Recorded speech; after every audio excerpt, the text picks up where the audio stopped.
자, 오늘은 요한일서 이제 마지막 강의 시간입니다. 요한일서 5장 13절부터 21절까지 우리 한 목소리로 하나님 말씀 읽겠습니다. 요한일서 5장 13절부터 21절입니다. 시작. 내가 하나님의 아들의 이름을 믿는 너희에게 이것을 쓰는 것은 너희로 하여금 너희에게 영생이 있음을 알게 하려 함이라. 그를 향하여 우리가 가진 바 담대함이 이것이니 그의 뜻대로 무엇을 구하면 들으심이라. 우리가 무엇이든지 구하는 바를 들으시는 줄을 안즉 우리가 그에게 구한 그것을 얻은 줄을 또한 아느니라. 누구든지 형제가 사망에 이르지 아니하는 죄에 범하는 것을 보거든 구하라. 그리하면 사망에 이르지 아니하는 범죄자들을 위하여 그에게 생명을 주시리라. 사망에 이르는 죄가 있으니 이에 관하여 나는 구하라 하지 않노라. 모든 불의가 죄로 돼 사망에 이르지 아니하는 죄도 있도다. 하나님께로부터 난 자는 다 범죄하지 아니하는 줄을 우리가 아노라. 하나님께로부터 나신 자가 그를 지키심에 악한 자가 그를 만지지도 못하느니라.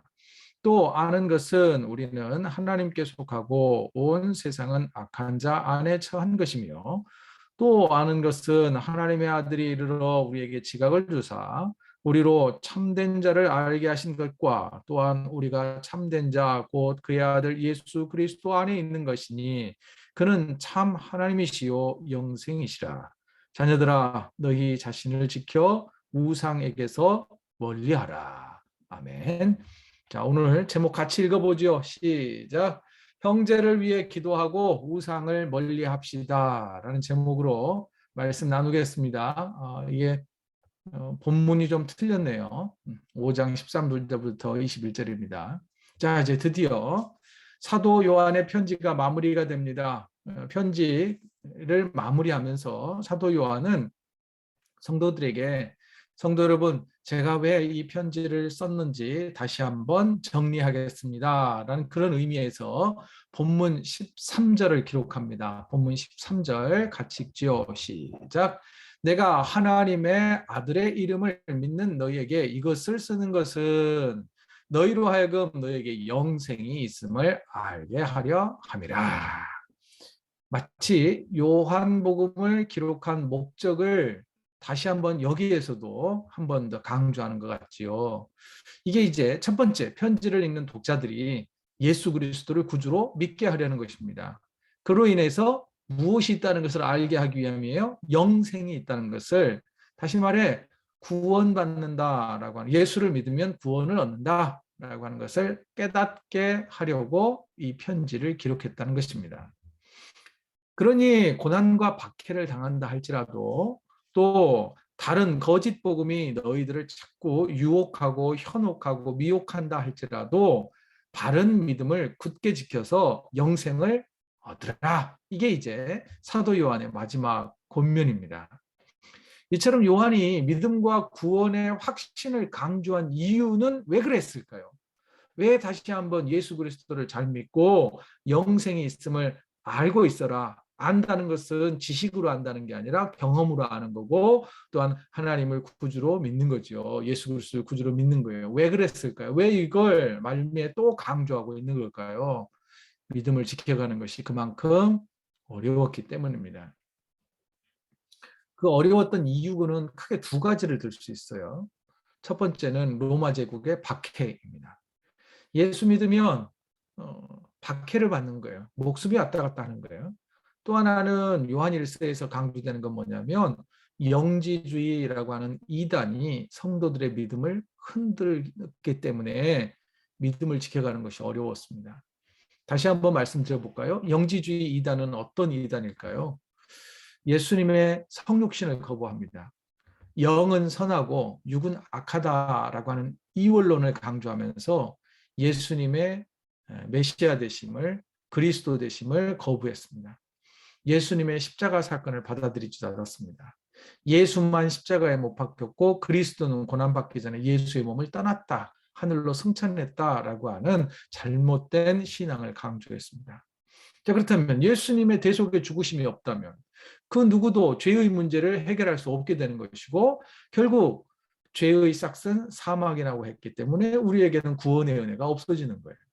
그러니까 예수 그리스도의 십자가 사건을 부인하는 영지주의 이단을 우리는 배격해야 하는 것입니다. 영지주의의 영향으로 또 하나 문제는 뭐냐면요. 영혼이 구원받는데 육체는 아무런 영향을 주지 않는다는 거예요. 그래서 몸으로 짓는 죄를 많이 지었어요. 몸을 함부로 굴렸고 성적으로 타락했고 결국은 삶이 망가지기 시작한 겁니다. 여러분 우리의 삶이 망가지면 자연스럽게 영혼도 망가지게 마련입니다. 그런데 그것을 전혀 인정하지 않았다는 거죠. 그로 인해서 도덕적으로 흠이 많은 성도들이 생겨난 거죠. 그래서 사도 바울은 크고 작은 죄를 지으면서도 그 죄의 심각성을 깨닫지 못하는 형제 자매들을 위해 믿음이 신실한 성도들이 뭘 해야 된다고 강조하냐면요. 마지막에 그들을 위해서 중보기도해야 한다라고 강조합니다. 그러면서 기도에 대해 본문 14절은 이렇게 가르칩니다. 같이 읽어요. 시작. 그를 향하여 우리가 가진 바 담대함이 이것이니 그의 뜻대로 무엇을 구하면 들으심이라. 자, 그의 뜻대로 무엇을 구하면 들으심이라. 이 말씀을 잘 이해해야 되겠죠. 하나님께서는 우리의 기도에 응답해 주신다라고 하는 이 믿음을 갖고 기도하는 거예요. 하지만 우리가 하나님께 구하는 그것이 어떤 것이든지 간에 모든 걸 다 들어주시는 건 아니거든요. 그럼에도 불구하고 이미 받은 줄로 믿고 기도하십시오라고 하는 해석으로도 될 수 있어요. 맞아요. 하나님은 우리의 기도에 응답해 주세요. 듣고 응답해 주십니다. 분명하게 응답해 주세요. 응답되지 않는 기도는 없습니다. 모든 기도는 응답이 됩니다. 문제는 우리의 모든 기도는 응답을 받습니다만 우리가 구하는 대로 다 응답되지는 않는다는 거예요. 하나님의 뜻대로, 하나님의 방법대로 응답이 되고 있다는 거죠. 그래서 흔히 기도 응답이 이루어지지 않아요. 내 뜻대로 안 이루어지는 것도 기도 응답이라고 우리는 배워서 알고 있을 것입니다. 다시 한번 본문 14절 다시 한 번만 읽어볼까요? 그를 향하여 우리가 가진 바 담대함이 이것이니 그의 뜻대로 무엇을 구하면 들으심이라. 여기 강조되는 게 뭐예요? 내 뜻대로 구하면 들으심이라가 아니라 그의 뜻대로 구하면 무엇이든지 구하면 다 들어주신다는 거예요. 다 응답해 주신다는 거예요. 다시 말해 기도가 나의 뜻대로 되기를 바라고 구하는 것이 아니라 하나님의 뜻을 구하는 것이다 라고 하는 것을 사도 요한은 다시 한번 가르치고 있죠. 하나님의 뜻에 내 뜻을 맞추기 위하여 기도하는 것입니다. 내 뜻을 꺾기 위하여 기도하는 것이라는 거죠. 자, 하나님의 뜻을 구하는 기도의 모범은 누가 가르쳐 주셨을까요? 예수님이 가르쳐 주셨죠.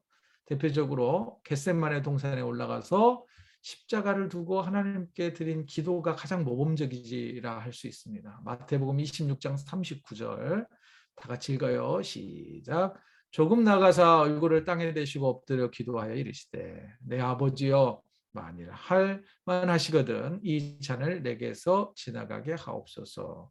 그러나 나의 원대로 마시옵고 아버지의 원대로 하옵소서 하시고 지금 물론 예수님의 마음은 지나가기를 원했지만 그러나 거기서부터가 이제 모범적인 기도죠. 나의 원대로 마옵시고 아버지의 원대로 하옵소서. 이 기도를 우리가 본받아야 된다는 거죠. 예수님께서도 기도에 대해서 가르쳐 주셨어요. 그걸 우리가 주기도문 또는 주님의 기도라고 그러죠. 역시 그 기도에 대한 가르침에서도 역시 이렇게 기도하라고 가르치죠. 뜻이 하늘에서 이루어진 것 같이 땅에서도 이루어지이다. 하나님의 뜻이 내 삶에 이루어지기를 기도하라 라고 예수님은 기도를 가르쳐 주셨어요. 자, 그러면 이게 바로 우리가 기도할 때 기억해야 할 것이고 기도자들의 자세가 바로 이래야 된다는 것이죠. 항상 응답해 주시는 기도, 이런 기도는 하나님 항상 응답해 주세요. 특별히 16절 볼까요? 그럼 항상 응답해 주시는 기도 가운데는 어떤 기도가 있을까? 같이 읽습니다. 시작. 누구든지 형제가 사망에 이르지 아니하는 죄에 범하는 것을 보거든 구하라. 그리하면 사망에 이르지 아니하는 범죄자들을 위하여 그에게 생명을 주시리라. 사망에 이르는 죄가 있으니 이에 관하여 나는 구하라 하지 않노라. 특별히 죄 짓는 형제자매를 위한 중보기도 언제나 하나님 응답해 주신다는 거예요. 존 파이퍼 목사님이라는 분이 계세요. 존 파이퍼 목사님이 항상 하나님이 예스로 응답되는 기도 6가지가 있대요. 리스트를 한번 볼까요? 저를 통하여 하나님을 영화롭게 하소서. 반드시 다 응답된다는 거예요. 저를 용서하소서. 저에게 하나님을 더 많이 드러내 주소서. 자, 4번째부터 6번째까지 같이 읽어요. 시작. 저에게 지혜를 주소서. 하나님께 순종할 수 있는 힘을 주소서. 잃어버린 자들에게 복음을 전하게 하소서. 여러분, 사실 좀 전에 읽었던 16절은요. 죄 짓는 자들 형제자매를 위해서 기도하라. 이거는 뭘까요? 잃어버린 자들에게 복음을 전하게 하소서라고 하는 이 존 파이퍼 목사님의 항상 응답되는 기도 6번째와 이 결을 같이 한다고 볼 수 있습니다. 그런데 여러분, 사도 요한은요. 죄를 구별하고 있어요. 사망에 이르는 죄와 사망에 이르지 아니하는 죄로 구별을 합니다. 그 정확한 구분점이 뭘까요? 오늘 본문은요. 아무리 읽어봐도 그 기준점이 없어요. 그죠? 그러면 당시의 상황으로 한번 가보죠. 자, 사도 요한이 이 성도들에게 편지를 써요. 그런데 무엇인지 구체적으로 말하지 않아도 사망에 이르는 죄가 있고요. 사망에 이르지 않는 죄가 있다는 것 여러분들 이미 다 알고 계시지요? 이런 의미예요. 그러면 당시 성도들과 크리스찬들에게 있어서는 어떤 거는 정말 목숨으로 갚아야 할 죄가 있는 거고 또 어떤 거는 쉽게 말해서 벌금을 내는 것으로 모든 죄가 없어지는 그런 죄가 있었다는 거죠. 이제 예를 들면 구약의 개념이 조금 더 또는 당시의 실정법이라든지 아니면 관습법이 적용되고 있는데 그 법이 사실은 정확히 어떤 건지는 모르겠어요. 왜냐하면 그거를 명확하게 제시하지는 않는 거거든요. 그러나 다시 한번 말씀드리자면 구체적으로 말하지 않아도 당시 사람들은 어떤 것이 죽어야 할 죄고 어떤 것이 죽지 않을 죄라고 하는 것을 어느 정도 구별을 하고 있고 선 이해가 있었다는 거예요.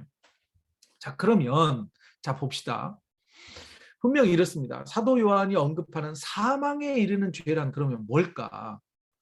요한복음 요한 1서 전체에서 어떻게 하는 사람들에게는 구원의 은혜가 사라질까요? 어떤 사람은 구원받지 못할까요?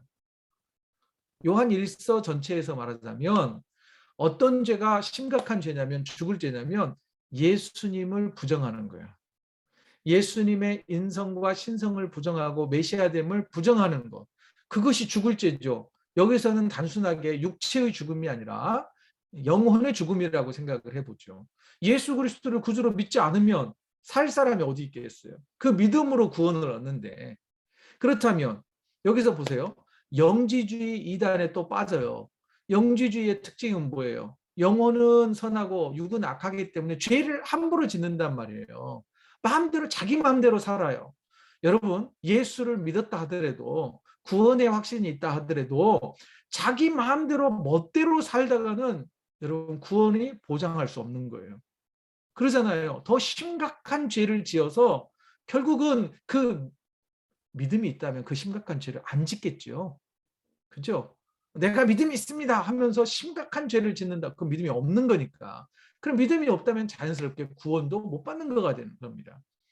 결과는 뭐냐면 모두 다 크든 작든 간에 구원받지 못하게 되는 영원한 형벌을 받게 되는 그런 죄로부터 그런 불신앙으로부터 떠나십시오라고 하는 메시지를 읽으면 되는 거예요.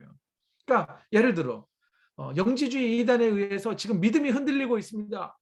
예수를 구주로 믿지 않으면 또한 육체적으로 죄를 짓고 하나님이 없는 것처럼 살아가다가는 영혼이 죽어갈 수 있으니 그런 자들을 위해서는 기도하라는 거예요. 그런데 왜 이런 거 있잖아요. 우리가 가서 예수 그리스도의 복음을 전하지만 완전히 이단에 넘어가든지 아니면 잘못된 자기 신념에 빠져서 도저히 헤어날 수 없는 사람들은 어떻게 해야 돼요? 오히려 그리스도인들을 박해하고 복음을 전달해도 받으려고 하지 않는 사람들.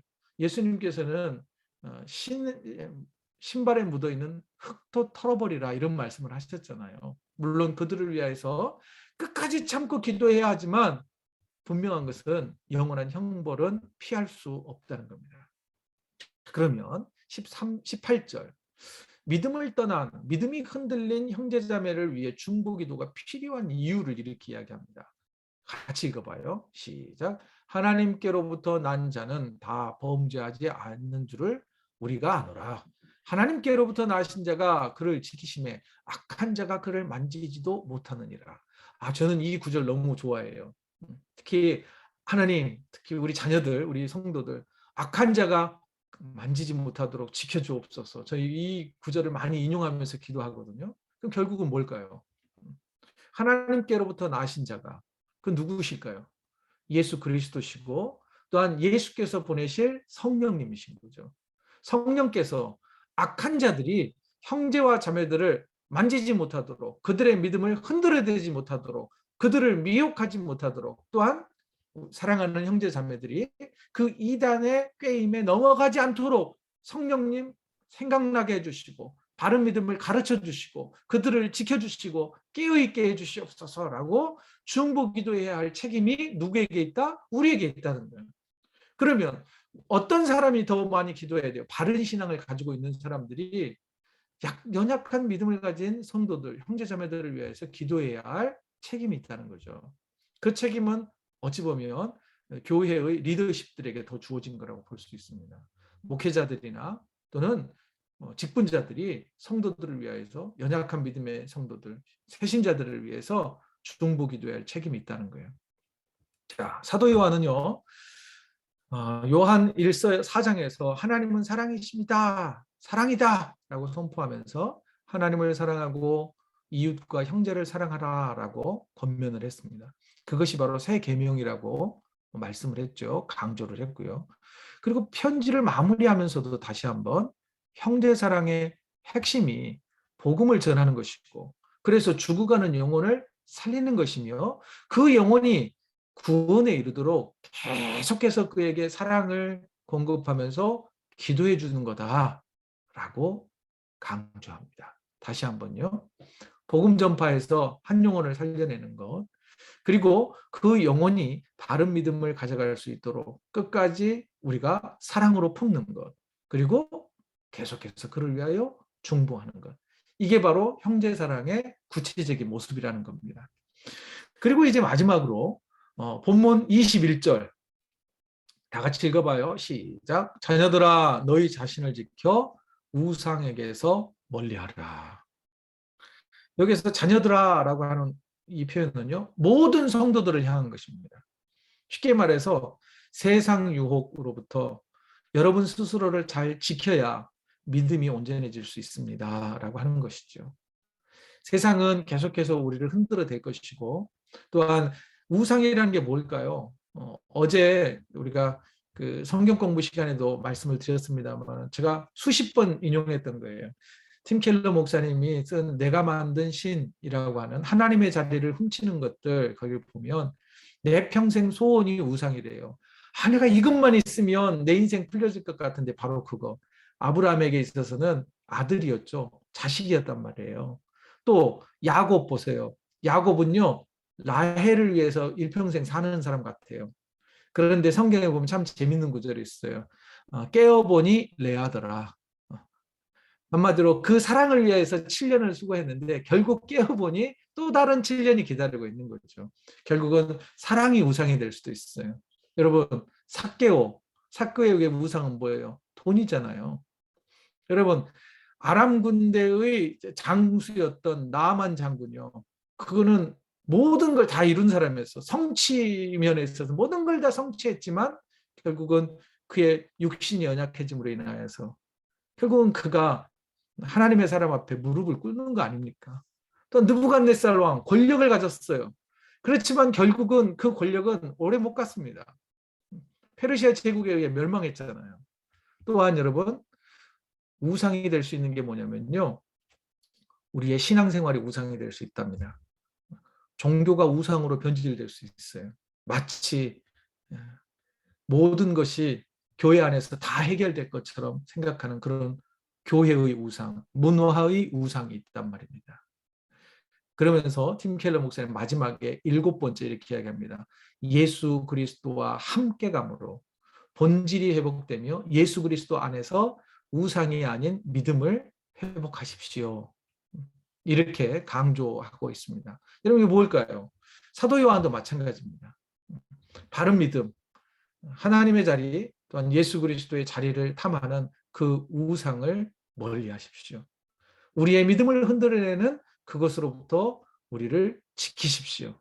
그래야만 구원에 이를 수 있습니다. 라고 말합니다. 또 하나 현실로 이제 우리의 우상이라고 하는 것을 또 현실적으로 적용을 해보자면 우리의 믿음을 자꾸 변질시키는 가짜 복음이 있죠.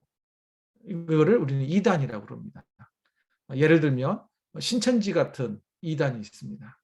그리고 우리가 한국적 개념에서 구원파도 이단으로 규정을 하죠. 신천지는 뭐예요? 사칭 메시아 아닙니까? 그리고 성경을 모두 다 짝과 비유로 해석하고요. 문자주의로 해석합니다. 성경에 기록된 이 숫자가 단순한 그 숫자라고 생각을 하는 거죠. 잘못된 신학을 전파하는 것 못지않게 위험한 방법을 씁니다. 모략이라고. 거짓말이 진리로 통하는 거예요. 그리고 또한 가족을 속이고 이웃을 속이지 않습니다. 가정을 파괴해요. 관계를 파괴해요. 이거는요, 바른 믿음이 절대 아닙니다. 또 구원파 이단 한번 볼까요? 잠시만 소개하자면 자신이 구원받은 날짜와 시간, 장소를 모르면 구원받은 것이 아니랍니다. 그러나 여러분 이건 비성경적인 거죠. 잘못된 주장이죠. 구원받은 날짜와 시간과 장소를 몰라도 구원받는단 말이에요. 예를 들어 이런 거예요. 누구에게 야 네가 언제 어디서 무슨 산부인과에서 태어났는지 알아? 모를 수 있어요. 모를 수 있단 말이에요.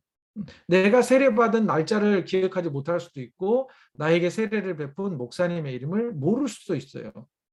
하지만 그 세례의 효력이 사라지는 것도 아니고 내가 어디에서 태어났는지 내 생일을 까먹었다고 해서 내 출생 자체가 거부되는 건 아니잖아요. 마치 그런 거와 마찬가지인 거예요. 구원은 또 깨달음으로만 된다고 말을 해요. 마치 영은 선하고 육체는 악하다고 말하는 영주주의 이단과 비슷한 교리를 가지고 구원파 이단들은 우리들을 현혹시킵니다. 미혹해요. 여러분 이것들을 우리가 좀 구별할 수 있어야 됩니다. 잘못된 신앙을 바르게 알아가는 우리에게 그런 지혜가 필요하겠죠. 또 하나는 더 무서운 건 뭐냐면요. 유사복음이라고 그럽니다. 유사복음. 비슷해요. 가짜 복음은 아닌데 진짜 복음도 아닌 복음 비스무리한 그것을 우리는 복음이라고 믿고 사는 경우가 많습니다. 사실 어제도 우리가 5분의 집사님들과 함께 이재철 목사님이 쓴 새가족반이라고 하는 책을 했어요. 5분이 다 그러더라고요. 처음에 책을 받아들고 나는 새가족은 아닌데 나는 신앙생활 오래 했는데 이런 느낌을 받았다는 거예요.